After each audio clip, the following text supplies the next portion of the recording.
بسم اللہ الرحمن الرحیم۔ محترم ناظرین، السلام علیکم۔ آج کی ویڈیو میں ہم آپ کو حضرت لقمان علیہ السلام کے بارے میں بتائیں گے۔ تاریخ میں جن عظیم المرتبت اور صالح حکمہ کا ذکر ہوا ہے ان میں سے ایک حضرت لقمان علیہ السلام ہے۔ آپ کا اس میں مبارک قرآن میں 2 بار ذکر ہوا ہے اور قرآن کا سورہ نمبر 31 بھی انہی کے نام سے موسوم ہے۔ حضرت لقمان کے بارے میں رسول کریم صلی اللہ علیہ وآلہ وسلم کی ایک حدیث ہے، میں حق بات کہتا ہوں کہ لقمان پیغمبر نہیں تھے، لیکن ایسے بندے تھے جو بہت زیادہ غور و فکر کرتے تھے۔ وہ یقینوں ایمان کے بلند درجے پر فائز تھے۔ وہ اللہ کو دوست رکھتے تھے اور اللہ تعالیٰ بھی انہیں دوست رکھتا تھا، اور اللہ تعالیٰ نے انہیں حکمت جیسی نعمت سے نوازا تھا۔ حضرت لقمان ان افراد میں سے تھے جنہوں نے طویل عمریں پائیں۔ آپ کی عمر کے بارے میں 200 سے 560 اور 1000 سے 3500 سال تک لکھا گیا ہے۔ آپ کا سلسلہ نسب یوں بیان کیا جاتا ہے: لقمان بن عنقا بن مزید بن سارون۔ آپ علیہ السلام کا لقب ابو الاسود تھا۔ بعض انہیں حضرت ایوب علیہ السلام کا بھانجا یا ان کی خالہ کا بیٹا لکھتے ہیں کہ ان کا سلسلہ نسب ناہور بن طارق تک پہنچتا ہے، جو حضرت ابراہیم علیہ السلام کے بھائی ہیں۔ وہ افریقہ کے دیہات نوبا کے رہنے والے تھے، اس وجہ سے ان کا رنگ سیاہ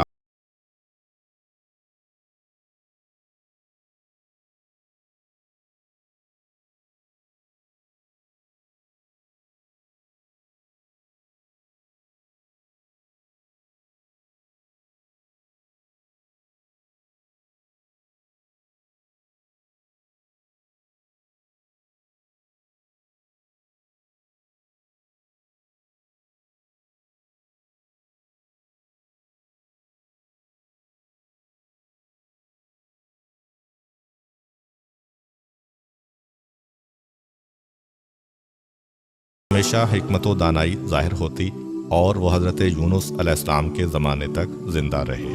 ایک حدیث میں آیا ہے کہ حضرت لقمان علیہ السلام نے اپنے بیٹے سے فرمایا: اے میرے بیٹے، میں نے 400 پیغمبروں کی خدمت کی ہے، میں نے ان کے کلام سے 4 باتیں اخذ کی ہیں۔ جس وقت تم نماز کی حالت میں ہو تو اپنے دل کی حفاظت کرو، جس وقت تم دسترخوان پر بیٹھے ہو تو اپنے گلے کو محفوظ رکھو، یعنی حرام مال سے بچاؤ۔ جس وقت تم کسی دوسرے کے گھر میں جاؤ تو اپنی آنکھ کو بچاؤ، یعنی نامحرم پر نگاہ ڈالنے سے باز رہو، اور جس وقت لوگوں کے درمیان میں جاؤ تو اپنی زبان کی حفاظت کرو۔ کہا جاتا ہے کہ حضرت لقمان علیہ السلام نے اپنی زندگی کا بیشتر حصہ مشرق وسطیٰ، خاص کر فلسطین اور بیت المقدس میں گزارا ہے، اور ان کی قبر فلسطین کی ایک بندرگاہ ایلا میں ہے۔ حضرت لقمان علیہ السلام، جو کہ ایک سیاہ فام افریقی اور بدصورت شخص ہوتے ہوئے حکمت کے بلند و بالا مقام پر فائز ہوئے ہیں، تو یہ صرف اور صرف روح و نفس کی خوبصورتی اور دل کی پاکیزگی کی وجہ سے ہے۔ اسی بنا پر روایت میں آیا ہے کہ کسی شخص نے حضرت لقمان علیہ السلام سے پوچھا: کیا تم ہمارے ساتھ بھیڑ بکریاں نہیں چراتے تھے؟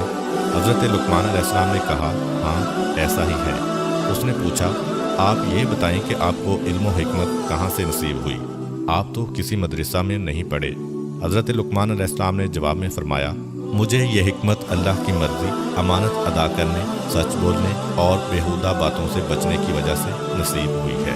حضرت لقمان علیہ السلام کی اپنے فرزند کے نام وہ 10 نصیحتیں جو قرآن کی 5 آیات میں مذکور ہیں، عقائد، اخلاق اور آداب معاشرت کا مجموعہ ہے، اور یہ قرآن پاک کی سورہ لقمان میں موجود ہے۔ اے بیٹے، کسی چیز کو اللہ کا شریک نہ بناؤ، بے شک شرک بہت بڑا ظلم ہے۔ اے بیٹا، نیکی یا بدی ایک رائی کے دانے کے برابر ہو، اور کسی پتھر کے اندر ہو یا آسمانوں پر ہو یا زمینوں کی گہرائیوں میں ہو، تو خدا روز قیامت ضرور اسے سامنے لائے گا کہ وہ لطیف بھی ہے اور باخبر بھی ہے۔ بیٹا، نماز قائم کرو، نیکیوں کا حکم دو، برائیوں سے منع کرو، اور اس میں جو مصیبت پڑے اس پر صبر کرو کہ یہ بہت بڑی حکمت کا کام ہے۔ اور خبردار، لوگوں کے سامنے اکڑ کر منہ نہ پھلا دینا، زمین پر غرور کے ساتھ نہ چلنا کہ خدا اکڑنے والے اور مغرور کو پسند نہیں کرتا ہے، اور اپنی رفتار میں میانہ روی سے کام لینا، اور اپنی آواز کو دھیما رکھنا کہ سب سے بدتر آواز گدھے کی آواز ہوتی ہے۔ رسول خدا صلی اللہ علیہ وآلہ وسلم سے منقول ہے کہ ایک دن جناب لقمان علیہ السلام دوپہر کے وقت آرام کی نیند سو رہے تھے کہ اچانک انہوں نے ایک آواز سنی: اے لقمان، کیا آپ یہ چاہتے ہیں کہ خداوند متعال آپ کو زمین پر اپنا خلیفہ اور نمائندہ قرار دے تاکہ آپ لوگوں کے درمیان حق کا فیصلہ کریں؟ جناب لقمان علیہ السلام نے جواب میں کہا، اگر میرا پروردگار مجھے اختیار دے تو میں راہ عافیت قبول کروں گا اور اس بہت بڑے امتحان کے لیے تیار نہیں ہوں گا، لیکن اگر حکم ہو تو اسے دل و جان سے قبول کروں گا، کیونکہ میں جانتا ہوں کہ اگر تو میرے کاندھوں پر ایسی ذمہ داری ڈالے گا تو ضرور بضرور میری مدد کرے گا اور مجھے لغزشوں سے محفوظ رکھے گا۔ فرشتوں نے کہا، اے لقمان، قضاوت کی ذمہ داری کیوں قبول نہیں کرتے ہو؟ جناب لقمان علیہ السلام نے کہا، کیونکہ لوگوں کے درمیان قضاوت کرنا سخت ترین منازل اور اہم ترین مراحل میں سے ہے، اور ہر طرف سے ظلم و ستم کی امواج اس کی طرف متوجہ ہیں۔ اگر اللہ تعالیٰ انسان کی حفاظت کرے تو وہ قابل نجات ہے، اور وہ غلط راستے پر چل نکلے تو بہشت کے راستے سے منحرف ہو جاتا ہے۔ جس شخص کا سر دنیا میں نیچے اور آخرت میں بلند ہو، وہ اس سے کہیں بہتر ہے کہ جس کا سر دنیا میں بلند اور آخرت میں نیچے ہو۔ جو شخص دنیا کو آخرت پر ترجیح دیتا ہے، اسے دنیا بھی نہیں ملتی اور آخرت سے بھی ہاتھ دھو بیٹھتا ہے۔ فرشتے حضرت لقمان علیہ السلام کی اس خوبصورت منطق سے حیران رہ گئے۔ جناب لقمان اس گفتگو کے بعد گہری نیند سو گئے۔ اللہ تعالیٰ نے ان کے دل میں حکمت کا نور روشن کیا۔ جب وہ نیند سے بیدار ہوئے تو ان کی زبان پر حکمت جاری ہوئی۔ انہوں نے اپنی سرشار حکمتوں کے ذریعے مشکلات کو حل کرنے کے لیے حضرت داؤد علیہ السلام کی مدد کی۔ حضرت داؤد علیہ السلام نے ان سے فرمایا، اے لقمان، آپ کو خوشخبری ہو کہ آپ کو حکمت عطا کی گئی ہے۔ اب ہم آپ کے لیے حضرت لقمان علیہ السلام کے چند واقعات اور داستانیں بیان کرتے ہیں جن میں ہم سب کے لیے سبق اور نصیحت ہے۔ ایک ہوس باز دولت مند شخص کسی چشمے کے کنارے بیٹھا جوئے بازی میں مشغول تھا۔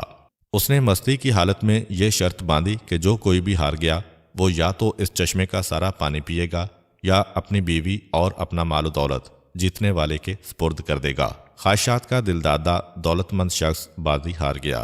جیتنے والے شخص نے اس مالدار شخص سے اس کی بیوی اور دولت حوالے کرنے کا مطالبہ کیا۔ وہ اب بہت بڑی مشکل میں پھنس چکا تھا۔ اس نے ایک دن کی مہلت مانگی اور جا کر جناب لقمان علیہ السلام سے درخواست کی کہ وہ اسے اس مشکل سے نکال لیں۔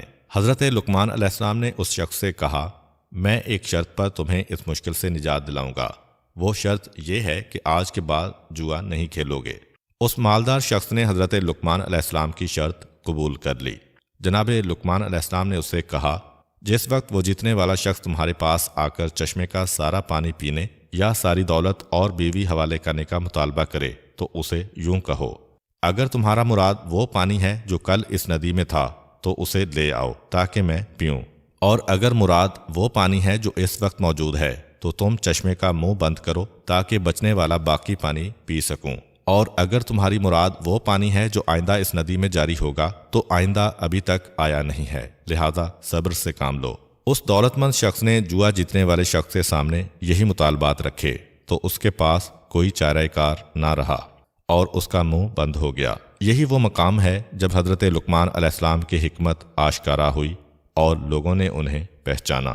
تاریخ انبیاء کے مطابق وہ دولت مند شخص حضرت لقمان علیہ السلام کا آقا کین تھا، جس نے 30 مسکال سونے کے عوض میں حضرت لقمان کو خریدا تھا۔ اس نے اس واقعہ کے بعد جناب لقمان کو آزاد کر دیا تھا۔ ایک دن حضرت لقمان علیہ السلام کے ارباب نے ان سے کہا، ایک گوسفند یعنی بھیڑ ذبح کرو اور اس کے تمام اعضاء میں سے 2 بہترین اعضاء میرے لیے پکا کر لاؤ۔ حضرت لقمان نے گوسفند ذبح کیا، اس کی زبان اور اس کا دل نکالا، انہیں پکا کر اپنے ارباب کے سامنے لا رکھا۔ اگلے دن ارباب نے پھر کہا کہ گوسفند کے اعضاء میں سے 2 بدترین اعضاء پکا کر لے آؤ۔ حضرت لقمان نے پھر زبان اور دل پکا کر ارباب کی خدمت میں حاضر کر دیے۔ ارباب نے پوچھا، میں نے تمہیں کہا تھا کہ 2 بہترین اعضاء پکا کر لاؤ تو تم زبان اور دل پکا کر لائے، پھر میں نے تم سے بدترین اعضاء کا مطالبہ کیا تو تم پھر دل اور زبان لے آئے ہو، اس کی وجہ کیا ہے؟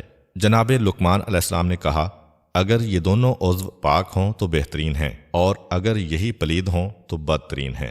ایک دن جناب لقمان کا آقا بیت الخلاء میں گیا، اسے گئے ہوئے کافی وقت گزر چکا تھا۔ جناب لقمان نے بلند آواز سے کہا،